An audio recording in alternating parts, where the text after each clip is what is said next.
جب رب کائنات نے یہ پوچھا کہ بتا ان شبابہی فی ما ابلا، بتا اپنی جوانی کہاں گزار کر آیا ہے۔ رب پوچھے گا اپنی جوانی کہاں گزار کر آیا ہے۔ اب کامیاب بندہ تو وہی ہوگا جو کہے گا قبلہ شادی آن دی وے۔ ابھی نقطہ ذہن میں آ گیا، جب قبلہ اماں جی حضوراں سے سوال ہوگا نا کہ بتاؤ اپنی جوانی کہاں گزار کر آئے، اپنی عمر کہاں گزار کر آئے۔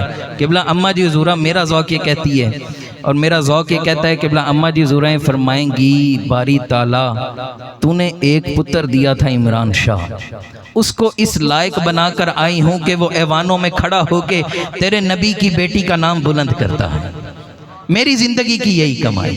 اور پھر تیسرا سوال پوچھا جائے گا، بتا ان مالہی من این اکتسب، اپنا مال کہاں خرچ کر کے آیا، وفیما انفق، کہاں خرچ کر کے آیا، اور تیرا اکتساب کیا تھا، کسب کیا تھا، حلال کماتا تھا حرام کماتا تھا۔ اب بندہ کامیاب آخری بات وہی ہوگا جو کہے گا حضرت ربیع بن سلیمان کی طرح بڑے برگزیدہ ولی گزرے ہیں۔ حضرت ربیع بن سلیمان ایک دفعہ حج پہ جا رہے ہیں، بصرہ کے قریب مارکیٹ پہ کچھ دیر کے لیے قیام کیا۔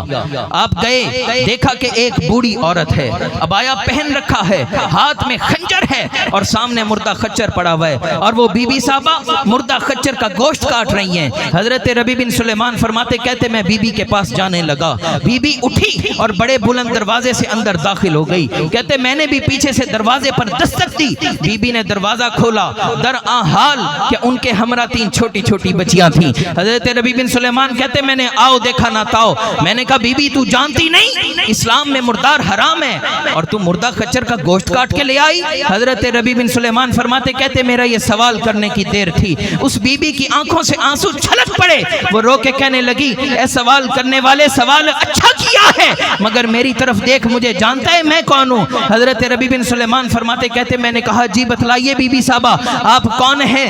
تو بی بی ہچکیوں کے ساتھ رو کر کہنے لگی سوال اچھا کیا ہے مگر میری طرف دیکھ، میری رگوں میں جو خون ہے وہ خون مصطفیٰ ہے، میں سیدہ کائنات کی شہزادی ہوں۔ حضرت ربیع بن سلیمان فرماتے کہتے میرے پیروں سے زمین نکل گئی۔ میں نے کہا بی بی صاحبہ کیا ماجرا ہوا؟ تو وہ بی بی صاحبہ کہنے لگیں یہ جو بچیاں نظر آ رہی ہیں ان کے ابا جان کچھ دن قبل انتقال کر گئے، جو ترکہ چھوڑ کر گئے تھے وہ ترکہ بھی ختم ہو گیا۔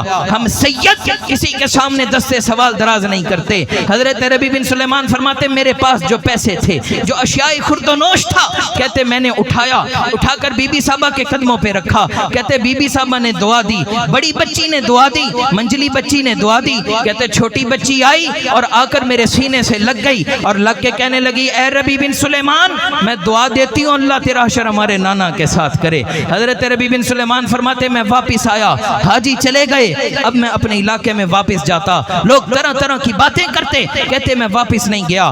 دن گزرتے گئے، حاجی واپس آنے لگے، کہتے جب میرے علاقے کے لوگ آئے میں انہیں ملتا، انہیں مبارکباد دیتا اور میں کہتا کہ تمہیں مبارک ہو تم صفا مروہ کی سعی کر کے آئے ہو، تمہیں مبارک ہو تم روضۃ الرسول دیکھ کر آئے ہو۔ کہتے اتنے میں میرا پڑوسی میرا ہمسایہ آیا اور آ کر میری ہتھیلی کے اوپر پیسوں سے بھری ہوئی ایک تھیلی رکھی اور رکھ کے کہنے لگا اے ربیع بن سلیمان یہ وہ تھیلی تو لے لے جو آقا کے روزے کے سامنے مجھے دی تھی۔